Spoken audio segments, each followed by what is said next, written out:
हूँ कि ये सब लोग बढ़िया होंगे, अच्छे से पढ़ाई कर रहे होंगे। तो आज जो है हम लोग एक नया चैप्टर पढ़ने वाले हैं, द्विघात समीकरण। तो अभी तक यदि आप चैनल पर नए हैं तो चैनल को सब्सक्राइब कर लें और अपने दोस्तों के साथ भी इसे शेयर कर लें। तो चलिए समझते हैं कि क्या होता है द्विघात समीकरण। द्विघात समीकरण बहुत इंपॉर्टेंट चैप्टर है, क्योंकि यहाँ से क्वेश्चन तो आते हैं बहुत सारे क्वेश्चन आते हैं। द्विघात समीकरण क्वाड्रेटिक इक्वेशन होता है। तो हम लोग जानेंगे पहले कि द्विघात समीकरण होता क्या है। आप लोगों ने बहुपद वाले चैप्टर में द्विघात बहुपद पढ़ा होगा। तो द्विघात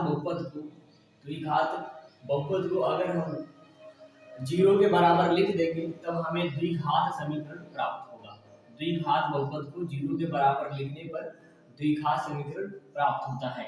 जैसे कि द्विघात बहुपद हम ले लेते ax² plus bx plus c, ये द्विघात बहुपद है। अब इस बहुपद को हम लोग 0 के बराबर लिख देंगे ax² plus bx plus c बराबर 0। तो ये आपका द्विघात बहुपद है, ये द्विघात बहुपद है, द्विघात बहुपद है। और इस द्विघात बहुपद को मैंने 0 के बराबर लिख दिया है, तो अब हमें मिल गया है द्विघात समीकरण। द्विघात समीकरण, द्विघात समीकरण यानी कि अगर द्विघात बहुपद को आप 0 के बराबर लिखते हैं तब आपको द्विघात समीकरण प्राप्त होता है। अब यहाँ पर देखिए ए बी जो सी है, ए बी और ये जो सी है, ये बिलोंग होते हैं रियल नंबर। रियल नंबर मतलब कि ये सब क्या है, ए बी सी वास्तविक संख्याएं हैं। ए बी सी कहाँ है, ए बी सी क्या है, वास्तविक संख्याएं हैं। और जहां पर क्या है कि a का मान 0 के बराबर नहीं होगा, क्योंकि अगर a का मान 0 के बराबर हो गया यानी a अगर 0 हो गया तो x² भी क्या हो जाएगा, 0 हो जाएगा। अगर x² 0 हो गया तो केवल बचेगा bx प्लस c, जो कि द्विघात समीकरण नहीं होगा। तो इसलिए द्विघात समीकरण में a का मान जो है 0 नहीं हो सकता है, क्योंकि वो फिर द्विघात समीकरण नहीं होगा। तो द्विघात समीकरण क्या होता है आपकी समझ में आ गया होगा। अब यहाँ पर जो है ये पॉइंट आपको और समझना है कि क्वेश्चन में अगर आपसे पूछता है कि दिए गए द्विघात समीकरण को हल कीजिए, या फिर द्विघात समीकरण की शून्य ज्ञात कीजिए, दिए गए द्विघात समीकरण की शून्य ज्ञात कीजिए, या फिर दिए गए द्विघात समीकरण के मूल ज्ञात कीजिए, तो इन तीनों का मतलब एक ही होता है आपको, यानी उस चर के मान ज्ञात होंगे, यानी कि आपको उस चर के मान ज्ञात करने हैं। जो द्विघात समीकरण में जो चर होगा आपका उसके मान ज्ञात करने हैं। हल और शून्य और मूल का मतलब होता है। अब मूल और शून्य क्या होते हैं, दोनों मतलब एक ही होता है। अगर जो भी मान दिए जाए वो दिए गए समीकरण को संतुष्ट करते हैं, तब वो जो मान होंगे उस द्विघात समीकरण के मूल या शून्यक कहलाते हैं। अब हम लोग जानेंगे द्विघात समीकरण को हल कितने तरीकों से करते हैं। हल करने के तरीके, द्विघात समीकरण को हल करने के तरीके। द्विघात समीकरण को हल करने के तरीके, देखिए द्विघात समीकरण को आप जो है गुणनखंड विधि द्वारा हल करेंगे। गुणनखंड विधि द्वारा जो है आप हल करेंगे, ठीक है। फिर इसके बाद गुण वर्ग बनाकर आप हल करेंगे, गुण वर्ग बनाकर, फिर सीधी धनाचार्य वाले फार्मूले से, सीधी धनाचार्य वाले फार्मूले से यानी कि सूत्र द्वारा आप हल करेंगे। इन 3 तरीकों से आप हल करेंगे। लेकिन क्लास 10th में यूपी बोर्ड में इस बार जो है ये पूर्ण वर्ग हटा दिया गया है,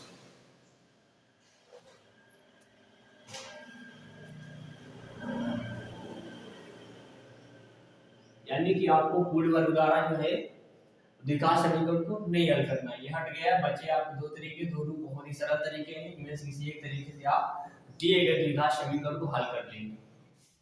तो यहाँ पर ये जो द्विघात समीकरण है इसे द्विघात समीकरण का मानक रूप कहते हैं।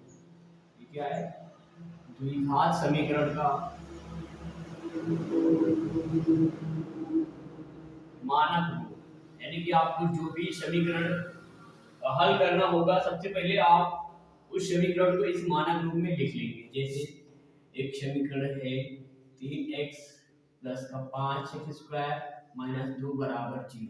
ये द्विघात समीकरण तो है लेकिन ये अभी मानक रूप में नहीं लिखा है, तो सबसे पहले आपको इस समीकरण को जो है द्विघात समीकरण के मानक रूप में लिख लेना है। मानक रूप में क्या होता है कि सबसे बड़ी घात लिखनी है आपको, फिर उससे छोटी घात, फिर जो लास्ट में बचता है उसको आपको लिख देना है। यानी कि ये जो समीकरण है आपको इस रूप में लिख देना है। तो आप जो है इसको नोट कर लीजिए, फिर हम लोग कुछ एग्जाम्पल लेते हैं और उनको समझने का प्रयास करते हैं।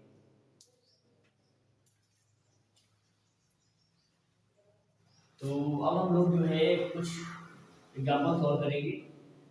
तो यहाँ पर जो है एक एग्जाम्पल है x² प्लस का 5x प्लस का 6 बराबर 0। ये एक द्विघात समीकरण जो है दिया गया है।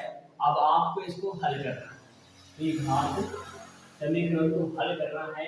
अब द्विघात समीकरण को हल करने के आपने तरीके पढ़ लिए, गुणनखंड करके और सीधाचार्य तरीके से। ये फुल वर्क जो है हट गया है। तो यहाँ पर क्या है, गुणनखंड में हम लोग क्या करेंगे, माध्य पद को तोड़ेंगे। माध्य पद को तोड़ करके गुणनखंड करेंगे। माध्य पद को तोड़कर जो है इसके गुणनखंड करेंगे और फिर जो है हम लोग x के मान निकालेंगे, यानी कि समीकरण को सॉल्व करेंगे। तो यहाँ पर माध्य पद कितना है, 5x है। सबसे पहले आपको देखना है कि दिया गया समीकरण इस मानक रूप में लिखा है कि नहीं लिखा है। तो ax² plus bx plus c बराबर 0 के रूप में लिखा है, इसलिए यहाँ पर कुछ भी करने की जरूरत नहीं है। तो आप देखिए यहाँ पर जो है जो अचर पद है जिसके साइड में ना आपको x मिले ना ही x² मिले, उसको आपको लेना है। तो वो कितना है, यहाँ पर 6 है। फिर आपको क्या करना है कि जो x² पहले देखिए कुछ नहीं तो 1 माना जाएगा। 1 है तो कोई बात नहीं, लेकिन अगर 1 के अतिरिक्त यहाँ पर आपको कुछ भी मिलता है तो आपको इस 6 को उससे गुणा करा देना है, ठीक है। यहाँ पर 1 है तो 1 से गुणा करेंगे आप 6 ही आएगा, तो यहाँ पर 6 के 6 हो जाएगा। अब 6 के आपको गुणनखंड करने हैं, 6 के आपको गुणनखंड करने हैं। देखिए 6 के पहले चिन्ह कौन सा लगा है, प्लस, यानी कि गुणनखंड करिए और जोड़ कर लाना है।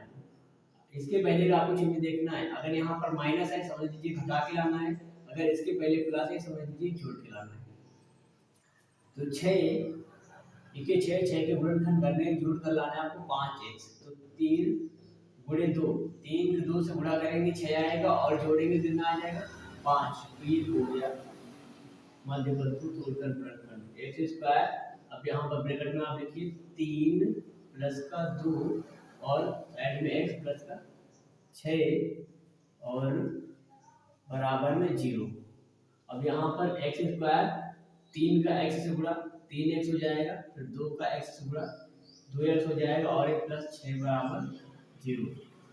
अब इन दोनों में जो है आपको x कॉमन मिल रहा होगा, x कॉमन ले लीजिए, इधर बचेगा x और इधर बचेगा 3। इधर जो है दोनों में 2 कॉमन हो रहा है तो बाहर जाएगा केवल x बचेगा। 2 3 6, यानी कि 2 बाहर जाएगा, इधर बचेगा 3 बराबर 0। अब एक पद ये मिल गया आपको, एक पद ये, दोनों में क्या कॉमन है, x प्लस 3 कॉमन है, इधर बचेगा x, इधर बचेगा प्लस 2 बराबर 0। अब क्या करना है, आपको एक बार x प्लस 3 को 0 के बराबर कर देना है, एक बार इसको 0 के बराबर कर देना है। तो यहाँ से इधर प्लस इधर जाएगा तो -3, यानी x का मान 1 निकला -3।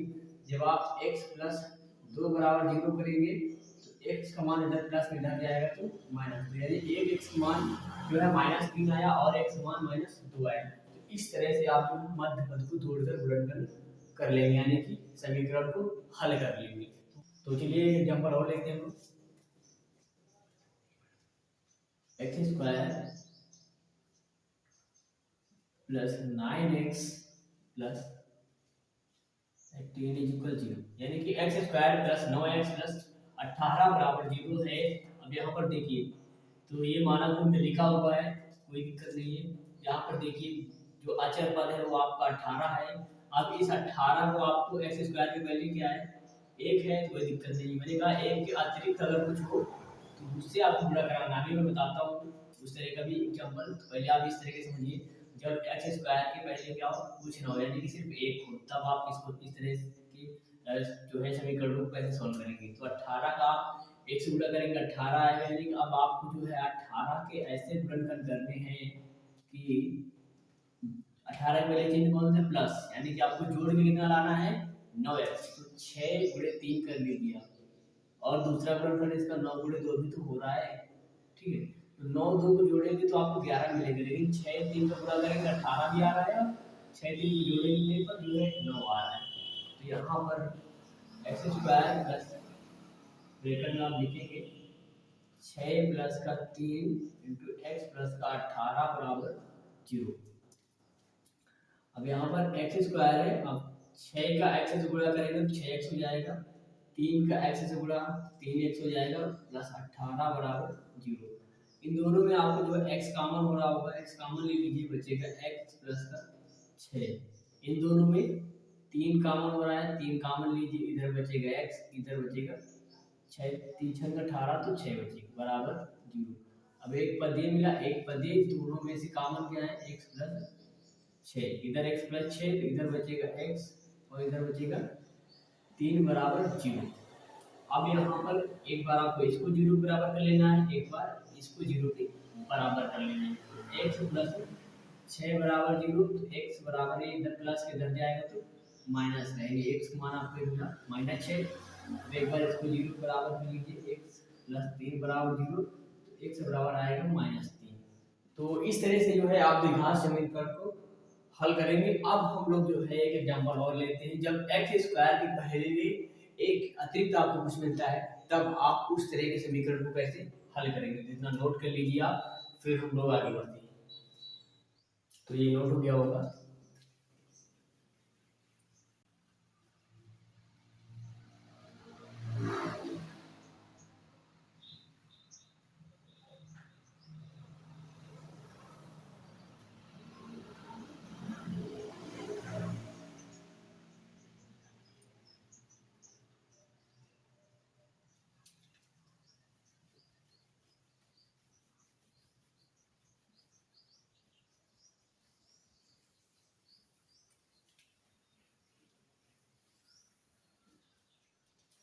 तो अब हम लोग जो है इन दो समीकरण को सॉल्व करेंगे। तो इस समीकरण को आप देखिए, यहाँ पर एक्स स्क्वायर के पहले आपको 2 मिल रहा है, तब आप इस तरह के समीकरण को कैसे सॉल्व करेंगे। सबसे पहले करना क्या है कि आपको जो अचर पद है इसको आपको एक्स स्क्वायर के पहले जो भी मान हो उससे गुणा कर देना है। 5 का आप 2 से गुणा करेंगे तो आपको मिलेगा 10। 5 का जब आप 2 से गुणा करेंगे तो आपको मिलेगा 10। फिर आपको क्या करना है, इसके पहले प्लस चिन्ह है, तो आपको 10 के ऐसे गुणनखंड करने हैं कि जोड़कर कितना आना चाहिए 7। तो ये 5 गुणे 2 बन जाएगा। 5 गुणे 2 यानी 5 और 2 को जब आप जोड़ देंगे तो आपको मिलेगा 7। तो यहाँ से लिखेंगे आप 2x स्क्वायर प्लस का ब्रैकेट में 5 प्लस का 2x प्लस का 5 बराबर 0। अब यहाँ पर 2x स्क्वायर 5 का x से गुणा 5x हो जाएगा, फिर 2 का x से गुणा करेंगे तो 2x और प्लस का 5 बराबर 0 हो जाएगा। अब यहाँ पर देखिए आप, इन दोनों में आपको कॉमन क्या दिख रहा है, दोनों में केवल और केवल x कॉमन होगा, इधर बचेगा 2x, इधर बचेगा केवल 5। फिर इन दोनों में कुछ कॉमन नहीं है तो एक कॉमन हो जाएगा, इधर बचेगा 2x प्लस का 5 बराबर 0। अब यहाँ पर देखिए, यहाँ पर आपको दोनों में कॉमन कुछ दिख रहा होगा, 2x प्लस 5, 2x प्लस 5 आप कॉमन ले लीजिए, इधर बचेगा, जब ये बाहर जाएगा तो बचेगा x, इधर से जब ये बाहर जाएगा तो बचेगा प्लस का 1 बराबर 0। अब एक बार आप इसको 0 के बराबर कर लीजिए और एक बार आप इसको जो है 0 के बराबर कर लीजिए। जब आप इसको 0 के बराबर करेंगे तो ये 5 इधर प्लस का इधर जाएगा तो माइनस हो जाएगा, और भी इधर बुरा में इधर जाएगा तो भाग में एक मान मिलेगा -5/2। x मान आया यहाँ से -5/2। अब आप जो है इसको 0 के बराबर कर लीजिए, x प्लस 1 बराबर 0, तो ये प्लस का उधर जाएगा तो माइनस का, x बराबर रहेगा -1। तो इस तरह की जो है समीकरण आप आसानी से सॉल्व कर लेंगे। चलिए अब हम लोग जो है इसको किस तरह सॉल्व करेंगे ये देख लेते हैं। देखिए यहाँ पर जो अचर पद है 6 है, लेकिन इस बार इसके पहले माइनस चिन्ह आ रहा है, तो आपको क्या करना है, यानी इसके ऐसे गुणनखंड करने हैं कि आपको कितना लाना है, वो भी माइनस लगा मतलब घटा कितना लाना है, 1x लाना है। ठीक है, तो यहाँ पर आप देखिए एक्स स्क्वायर और 6 के आपको गुणनखंड करने हैं, तो 6 के जब आप गुणनखंड करेंगे तो 3 गुणे 2, 3 में 2 घटाएंगे तो आपको 1x मिल जाएगा। तो 3 में आप जो है 2 घटाइए, आपको मिलेगा 1x, यानी कि एक्स स्क्वायर निकालने के पहले एक्स जो चिन्ह लगा उसको आपको लगा देना है, फिर 3 माइनस बड़ा अंक जो है आपको पहले लिखना है, 3 में आपको 2 घटाना है, फिर x लिखना है, इसको ब्रैकेट में आपको लिखना है, फिर इंटू में x लिखना है, फिर माइनस में 6 बराबर 0 लिखना है, फिर जो है एक्स स्क्वायर माइनस से गुणा करिए, माइनस का 3 हो जाएगा, और फिर x से जब गुणा करेंगे तो x हो जाएगा, माइनस और माइनस प्लस हो जाएगा, 2 का x से गुणा करेंगे तो 2x हो जाएगा, और माइनस 6 बराबर 0 हो जाएगा। इन दोनों में जो है केवल x कॉमन होगा, इधर बचेगा x और इधर बचेगा माइनस 3। फिर आप देख रहे होंगे इन दोनों में आपको जो है 2 कॉमन मिलेगा, तो इधर बचेगा x, 2 3 6 2 बाहर जाएगा, बचेगा 3 बराबर 0। अब आपको इन दोनों में x माइनस 3 कॉमन दिख रहा होगा, x माइनस 3 जब बाहर जाएगा तो बचेगा x और प्लस का 2 बराबर 0। अब आप जो है एक बार इसको 0 के बराबर कर लीजिए और एक बार इसको 0 के बराबर कर लीजिए, तो x माइनस 3 बराबर 0, तो x बराबर मिलेगा 3। जब इसको आप 0 के बराबर करेंगे तो यहाँ से मिलेगा x बराबर माइनस 2। तो द्विघात समीकरण क्या होता है और उनको किस तरीके से सॉल्व करते हैं ये आपकी आसानी से समझ में आ गया होगा। तो आज के वीडियो में बस इतना ही, आगे के क्वेश्चन जो है अगले वीडियो में सॉल्व करेंगे। तो अभी तक यदि आप चैनल पर जो है नए हैं तो चैनल को जो है सब्सक्राइब कर लें और वीडियो को दोस्तों के साथ में जरूर शेयर करें। अगर समझ में आया हो तो कमेंट जरूर करें।